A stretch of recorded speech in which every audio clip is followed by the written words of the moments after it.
It began with the sound of teeth against marble. A low growl rose from the south lawn, where bulldozers clawed at the east wing of the White House.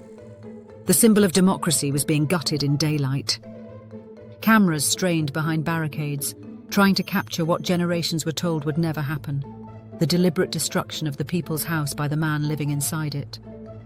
Donald Trump stood at a distance, framed by the windows of the West Wing, watching his own legend take shape. "It was never much," he said of the building being torn down, as though a century of history were a carpet to be rolled up and replaced. He smiled. "Small building." Behind him, steel jaws bit through the past. It was cheaper, his officials said, to demolish than to preserve. But cheaper for whom? For more than 100 years, the East Wing had been an architectural whisper beside the White House, built by Theodore Roosevelt, rebuilt by Franklin D. Roosevelt, home to first ladies and staffers who carried the quiet dignity of the nation's rituals. Beneath it, the bunker where leaders once hid during terror and unrest. To erase it was to erase the muscle memory of democracy itself. When a leader raises the nation's house to build his own monument, what else is he willing to dismantle? The new ballroom, Trump said, would honor the greatness of America. In the renderings, gold chandeliers bloomed like frozen fireworks above mirrored floors. 999 guests could dine there, maybe more. The project, he said, would cost about $300 million, paid for 100% by me and some friends of mine. Then came the revelation. The White House released the list of those friends: Apple, Amazon, Google, Meta, Microsoft, Lockheed Martin, Coinbase, Comcast. The Republic, it turns out, has sponsors. These were not patriots of preservation. They were patrons of access.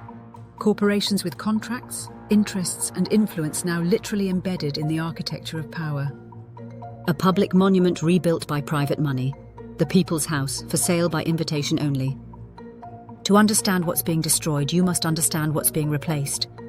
The East Wing was never a spectacle. It was a working heart, ceremonial, functional, humble. The new ballroom is a mirror for one man's myth. Trump's obsession with gold and grandeur is more than taste. It is theology. Gold is permanence. Scale is dominance. Demolition is freedom. He paved over the Rose Garden, gilded the Oval Office, raised flagpoles that scraped the sky, and dreamed of an arch like the Arc de Triomphe. Each act, brick by brick, rewrote humility into spectacle. Critics warn the demolition violates the National Historic Preservation Act, but in this era, law is theatre. In order to do it properly, we had to take down the existing structure, Trump said. The word lands like a smirk, because what is proper when you are the one redefining the term? As night falls over Pennsylvania Avenue, the floodlights burn against the dust. From afar, the cranes look like metal birds picking apart the nation's shell. Officials promise the new structure will have enhanced security features. Of course it will. Power loves fortification. But no wall, no vault, no gilded ceiling can protect the moral foundation being lost. The White House once belonged to the idea of collective stewardship.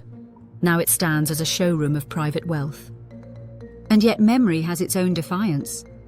When future generations walk the gleaming halls of the Trump ballroom, when they gaze up at its ceiling of gold and light, they may not see the rubble buried beneath, but they will feel it. They will feel the absence where the East Wing once stood, that quiet space where ceremony met conscience. Unless we remember what was torn down, we risk mistaking spectacle for democracy. The soul of a nation can be lost not in a war, but in a renovation. Subscribe to our channel and support independent media.